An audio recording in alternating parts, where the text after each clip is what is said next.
On this episode of the Ask Mike Reinold Show, we talk about restoring extension after ACL reconstruction surgery. The Ask Mike Reinold Show. Helping people feel better, move better, and perform better.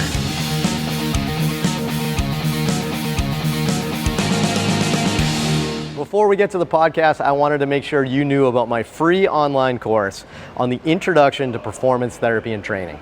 If you want to learn how to get started optimizing and enhancing performance, this is the course for you. Head to MikeReinold.com/performance to sign up today. Welcome back, everybody, to the latest episode of the Ask Mike Reinold Show. I'm here with the crew from Champion PT and Performance, answering your questions. Anything you want to talk about, PT, sports performance, fitness, career advice, anything you want to talk about, head to MikeReinold.com, click on that podcast link, and we will keep answering away. Let's see, who do we have today? We have Dave Tilley, Lisa Lowe, Mike Scaduto, Jonah Monlock, Lenny Macrina, Dewesh Podell, and Dan Pope, all from Champion. Good grouping of people today. Len, a couple new students for our podcast listeners. Who do we have today? Yes, we have two brand new students that you'll see over the many months. We have Courtney Cambarellis from Dieuville. We've had recent student from Dieuville, and Courtney now is in her last rotation from Dieuville up in Buffalo. And we have Nancy Kuhn, Nancy Kuhn, like there's a Q at the beginning, from Mary Baldwin University in Mary Baldwin, Virginia. I like it. I feel like those intros they're just getting better and better, Len. They're made that up. I did that without a list. There's no list of having to cheat. That's awesome. All right, so who's up first now? So now, I mean, both students started at the same time, so we don't have a seniority issue here. So let's see. Yeah, let's see who they've self-chosen to read the first question. All right, so I'm going to read the first one. Power move. Chris from England, what are some tips you would give for restoring full knee extension after ACL surgery? I see many patients around the 5-week mark that have a loss of motion that I would like to avoid. I want to avoid those people too. I like it, right? Yeah. I mean, that's a good question, right? I mean, so nobody wants to have a loss of extension after ACL surgery, right? That's one of our primary goals that we always have after surgery, is making sure that we get that as soon as we can. So let's try this, Chris. I'll try to lead the discussion a little bit. Before we get into what we do exactly, I don't know, how often do you see people with loss of extension, 3, 4, 5 weeks out? I mean, is that a common thing? I mean, who wants to tackle that part of the question? I would say it's uncommon, but unfortunate when it does happen. Like I would say the majority of people, again, maybe it's our relationship with doctors and they send them early and we see them pre-op, or we educate them pretty well. And we're like, as soon as you can possibly get your leg on a prop straight, please do. So I would say 75 to 80%, I would say, across the clinic are pretty good. And then maybe you have the one who is sore or not the most compliant, or doc doesn't maybe feel comfortable with PT till really late and they get a little sticky. Right. Yeah, that's one of the first things I thought of too, Dave. But when I read this question was that, perhaps if this person's seeing this recurring, maybe there's a consistency there, right? Because you're always going to have somebody, right? There's always going to be a patient that gets some tightness of their knee. That it just happens. It's the way things are. Everybody's a little different. But if you're seeing this recurring, then, I do wonder, is it a limitation too early from, the surgeon's perspective? Are we not emphasizing that early enough? Is it maybe they need a pre-op session for that person, right? But I thought that was kind of interesting. Len, 5 weeks out. Yeah. Why is somebody typically tight 5 weeks out? What are some of the reasons? Yeah, I mean, I was thinking, what Tilly said is there a system issue? Like, are they not being told in the hospital or, after surgery what they need to do? Meaning prop something up under their ankle and just begin to work on that passive extension, the weight of the leg just pushing down. If they're not told that, maybe they're going home and putting something under their knee as a position of comfort, to create that little flexion in the knee, and then it just snowballs after that. Or if the protocol says don't stop PT for 1 or 2 weeks, and they're just sitting at home, so many different reasonings or potential issues that could occur. I seem to not have an issue. I can't remember. It's just been a while. If they do begin to lose it a little, I am pretty aggressive with it in getting it back, meaning I am instructed and I'm really on the family, the parents, the kid, whoever it is, to get aggressive at home, meaning to begin working on extension at home, even more so than they're doing, because we're missing something. So at 5 weeks out, if they're losing extension, I'm thinking there's a system issue, and then what's the limitation? Is it pain? That is, we get their pain control better. Is it a fear? And just get them more comfortable doing the whole thing, and maybe you got to work, play your Jedi mind tricks and play your mind games with them a little. I think that's usually the case as well. There's just a lot of fear involved. Is it a dissection issue? Is this one surgeon, they're aggressive in how they handle the knee and how they dissect tissue? Because I've seen certain surgeons, even that I get, the patients are in a lot more pain than other surgeons. Like, what is going on? It's the same surgery. It's the same exact thing. Like, what is going on? So I think there's so many different factors. I think you just need to recognize it and get aggressive early on with getting that hyperextension, prop the ankle up, maybe even a little ankle weight above their kneecap. I don't do prone hangs. I think that's well documented. And then go from there. I'll let other people talk. I like that though. Good stuff though, Len. I mean, it's not always something biomechanically, for example, right? It's always not something like, oh, your kneecap's not moving, something like that. Right. I like the concept of pain and even just like fear, and the person not knowing, like, oh, am I supposed to get my knee straight? Right. Like sometimes it's like us in our golf swing, right? It's like, oh, that's where I'm supposed to put my hands. Right. Like sometimes the person just doesn't know. Right. But, all right. Who else wants to jump in? I want to talk a little bit more about like some strategies that we do with somebody that is tight. Obviously, I think that's important, but who wants to jump in? Dan, you got something? I was going to say, I think that we often see knees that have had multiple surgeries. Like I think of like the past 5 patients I've had multiple ACLs, and sometimes it's on both sides too. So you don't even know what their normal actually is, and you're kind of left guessing, like, I don't know if this is, stiff or this is actually your normal, because we don't have a good comparison on the other side. Sometimes the surgical side is better than the other side. So it becomes a little bit confusing. I think a little bit challenging from that perspective. So, I think it's just good to keep in mind, what are the prior surgeries that this patient had in the past? And are you looking at normal range of motion, right? Just by looking at the other side. So. Yeah, that's a really good point too. And the more complicated of the procedure, the more, other surgical procedures that they do at the same time, meniscus, cartilage, those sorts of things, other ligaments, you're definitely going to have that. So good point. I don't know who else wants to jump in here. Mike, Lisa, anybody like what do you do now? So somebody's tight, right? What are some things Lenny talked about and Dave talked about a little bit here? Just getting them, like, let's just teach them, hey, you got to get your legs straight more often throughout the day.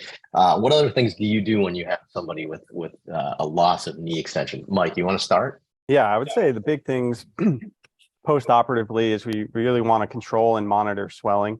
So I'm definitely doing circumference measurements. I'm doing the sweep test every time they come in. I'm looking for changes in swelling and how that's impacting their range of motion, especially as they're getting up to, do more walking around the house. Sometimes people will start to get a little more swollen. So I'm really monitoring swelling, then doing techniques to try and help with some swelling. And I should kind of clarify, also looking at joint effusion with the sweep test, swelling within the joint. Then from there, as Lenny mentioned, kind of like a low load, long duration stretch into knee extension with the heel propped up, maybe adding an ankle weight above the patella, working on patellar mobs, superior and inferior direction, and then starting to work on some active knee extension in the long sitting position first, trying to get some quad control. I like that. I like the, 2 big things that I really liked about that. One was the swelling control concept, right? Because, oftentimes maybe something's going on. Maybe they're doing too much around the house. Maybe they're not doing their exercises like they're supposed to, whatever it may be. If they're constantly struggling with their swelling going up and down for whatever reason, either within or outside of their control, then that's going to have a dramatic impact on their range of motion. So, that should be a big priority. I like that. But I like what you just said there at the end, though, the active quad control. And I think that's sometimes something that we miss, right? It's not always just a passive loss of motion. I mean, We also have to get that quadriceps to fire, to get that patellar to fire, to get to move, to get that patellar tendon to feel some tension, and to get the tibiofemoral joint to glide, right? So I think that's a good point that I think not a lot of people understand is it's not just, oh, what stretch do I need to do or what mobility do I need to do? Sometimes it's also just getting them going, right? Lisa, what else? Anything else you do different, or anything else you want to add to that mix? That was a lot. That was a lot of things. I feel like I'm usually just substitute teacher for ACL people, which is fun. I get to kind of peek in on whatever like part people are on. But I will say, I got to hang with one of Lenny's ACLs last week when he was on vacation, and he came in and was like super pumped to like tell me how much time he'd spent hanging an extension. So it was like very, very telling of, like very, very telling of like this hammering at home, like it is your job when you are at home to do these things. It was like the first thing he was very excited to tell me. He was like, I think my extension's better. Like I spent this much time. And even like he had an early morning appointment and he already hung out an extension for a while, like before he came into PT. So studying for the test. I like it. Yeah, I like that. I will say, if I may, great point, Lisa, that he was pumped that he did it. There is a world out there, believe it or not, for the listeners, that some surgeons, even PTs, are afraid and say it's bad to get hyperextension. And I would just want to reiterate that it's not bad to get hyperextension. When we say hyperextension, that term, I get yelled at on social media for using the term hyperextension. People will just say it's extension. It's extension beyond zero to match the other knee. So wait, we're really yelling about that now? That's something else. Oh yeah. Well, I have gymnasts that have like 15 degrees of hyperextension. Yeah. So like, then the question is, degrees of hyperextension. How often? Right. Like, how much hyperextension do you get? Do you return all of that hyperextension? Because as Dan said, a lot of people have had numerous surgeries on their knees, so you don't know what normal is for that person. If you do know what normal is, the goal is to eventually get symmetrical hyperextension in both of their knees, but not immediately. So if they have 10 degrees of hyperextension on their non-surgical knee, and that's their normal, I'd probably get 3 or 4 or 5 at the most, kind of early on, and kind of hover there, and then let the motion come naturally after that. I don't want to get 10 immediately, because then that 10 becomes 15 as they start doing functional stuff. Now they have a stretched out graft. So you got to be careful. So I would say in the hyperlax person, don't be too aggressive with their extension. It's going to come back. It's going to come back. And the person that has that 3 degrees of hyperextension, I would try to get it pretty quickly, maybe to 0. And then those last few degrees will eventually come. But you can really keep an eye on that, because it will kind of drift back into a flexion contraction. So that tight person. So differences in the loose versus the tight person. No PCL Enfield. Nobody watches the videos, so I can do whatever. Dave, how does one of your athletes with 20 degrees past extension? I don't want to trigger anybody and say hyperextension. Sorry, but that sounds terrible, by the way. 20. All right. Anyway, 20 degrees of extension. How do they feel if they only have 5 degrees? Past extension. 5 degrees. How does that person feel? The knee doesn't feel right. They walk with a limp. Their quads don't come back. If that's long term, I'm talking like you're now 8 months out, and you intentionally got them to 0 and stopped because the doc said don't go beyond 0, or you read something that said don't go beyond 0. They don't feel right. They don't walk right. Their quads don't feel right. It just doesn't feel right to them.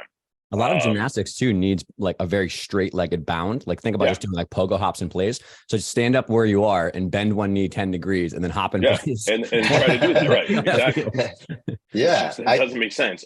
And there are studies that show if you get the hyperextension back, it does not affect outcomes. So Don Shelbourne out of Indianapolis has shown that. So if you get the hyperextension back and get symmetry, that's a huge indicator of a positive outcome. Like they're going to do better than not getting the hyperextension back. They actually get OA in their knee more likely or quicker than not getting the hyperextension back. So you got to get it back. In conclusion, let's mix it up. I want to get one more perspective from the strength coaches just quickly here. So somebody that is 4, 5, 6 months after ACL reconstruction, or heck, we even see people years out, right? That they had it a few years ago, didn't even realize they didn't have it all back.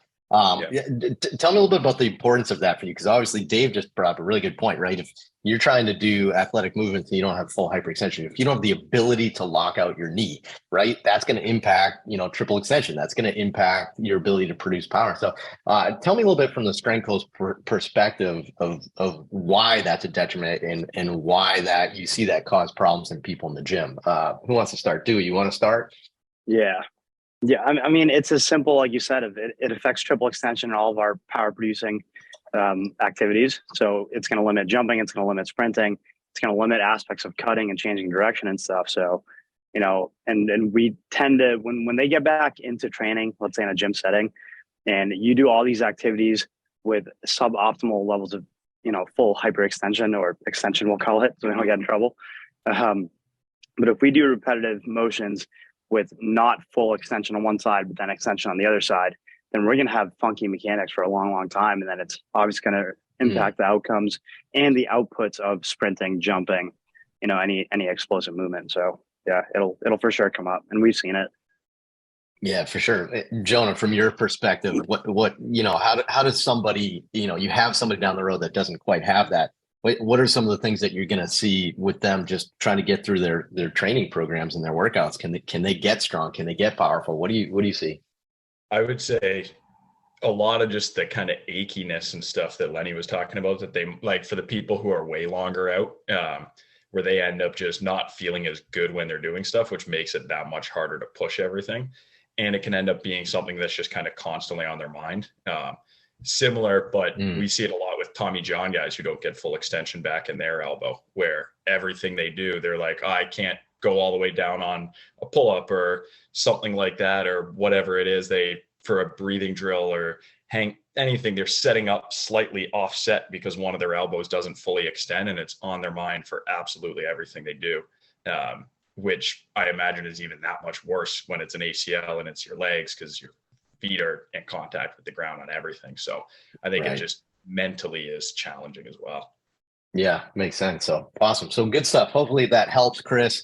We're big believers in making sure that they get this back right away. So that's your first step is to, work on this week 1, make sure, or week 0. I don't know what we're supposed to call anything anymore. So, but like there is make sure you're working on this stuff right away. So that way you don't have any of these issues going forward, because there's going to be some repercussions. So great question. Thanks so much. If you have a question like that, head to mikereinold.com, click on that podcast link, and be sure to go to Apple Podcasts, Spotify, wherever you listen to us, to rate, review, and subscribe us. We'd really appreciate it. Thanks so much. See you in the next episode.